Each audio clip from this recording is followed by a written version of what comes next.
सही पोषण नोट करो नायदा, शी शुड बी रजिस्टर्ड। सबको माइक चलती है कहाँ पे, किस सेंटर?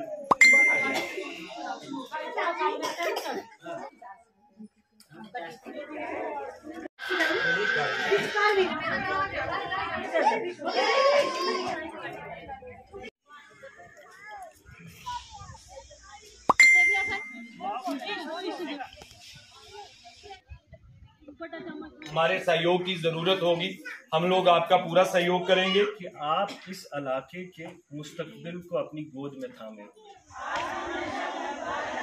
पोषण के लिए, जो बच्चों के लिए और जो प्रेग्नेंट लेडीज़ के लिए जो चीज़ें उनको खानी चाहिए, किस टाइम पर कौन सी चीज़ खानी चाहिए, उसके बारे में इन्होंने अवेयरनेस के कार्यक्रम किए और वो इनके प्रवक्ताओं ने उस पर बात भी रखी और इन्होंने स्किट के द्वारा भी वो बात जो है वो लोगों को समझाने की कोशिश की। और बहुत अच्छा इनिशिएटिव है, क्योंकि गांव के अंदर भी जो हमारे लोग रह रहे हैं उनको भी पूरी अवेयरनेस रहेगी कि हमें बच्चे को किस मंथ के अंदर क्या डाइट देनी है, क्या चीज़ देनी है, और प्रेग्नेंट लेडी को भी किस मंथ में क्या चीज़ उनको देनी है। इससे काफ़ी बेनिफिट होगा।